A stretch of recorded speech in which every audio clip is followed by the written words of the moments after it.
You see how much space is still in this thing? Like, I've started here, but like, look how many more pages are in this thing. Imagine the number of ideas I can fit in this little dotted journal. And I realized instead of showing my face, I could be showing like the actual image I'm talking about that I've drawn. Alright, so this one today is about water bugs. Really sort of a classic idea, something you could apply in multiple places. I know it's probably not common for students in middle school and high school to go through like a leadership course where it makes them think about mission and values and the things that are important to them and sort of foundational stuff that can be built upon as you progress in life. Of course, all of my success isn't because I thought about this really early on, but I think a huge part of this is I think it's really easy to get by in life without ever thinking about those things. Sometimes I think the diversity at which I've been able to do things in my life is kind of proportionate and at the same energy level as my focus on things that are really deep, like looking within, going beneath the surface of that water. Like, instead of simply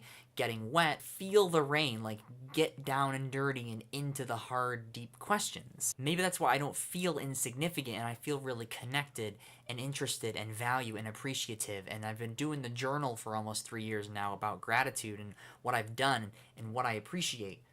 The great thing about getting into those questions really early is you get to like create a mission statement, and it will change throughout time. Of course, mine has changed. It's not the same as when I wrote it in that little tiny black journal that I have in 9th grade. The first page, it's still there. It's not the same now, obviously. I've changed. But that enabled me to create like a foundation to build upon. Like, that was a starting point for me. If you think deep and foundation-wise, as you do that over time, you can make decisions that then match like what you initially started.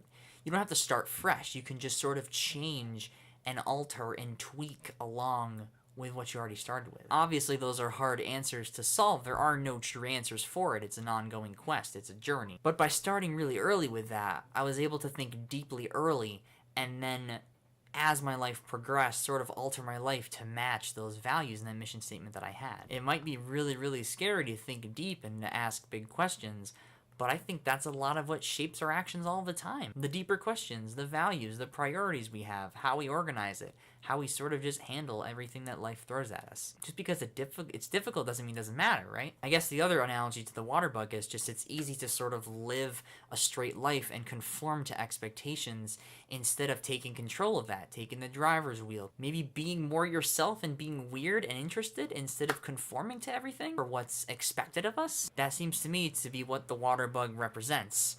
Getting by, never going beneath the surface, not having, I guess, the courage and vulnerability to ask those deep questions. I'm really grateful that I did that early on. What it also did was it increased my awareness of, like, how I'm building that from such an early age. And that helped me help other people with sort of increasing the awareness of that sort of idea. And it also helped me learn to empathize with other people on that similar journey of thinking about big things like that. And when I do things and accomplish things in my life that fit that mission statement and the values that I formed in 9th grade, when I first created that sort of foundation and thought and philosophy of life, as right now as well, that's amazing. That's like makes me want to happy dance. Seriously. The stuff that I accomplish that matches what I believe in value now that I also believed in value when I wrote that mission statement down in 9th grade. Those are some awesome constants. I feel mind blown when I reflect on all that and it fits into what I value. That's really awesome. Laundry timer's about to go off. So what do you think about this? What are your thoughts? That's all I have for VEDA today. It's wicked early. It's 8:40. I'm getting earlier into this because I'm planning a little bit better. Keep being you, DFTBA. I will see you tomorrow. We're almost done here. Another VEDA video. Everybody Palka, goodbye. 3, 2, 1.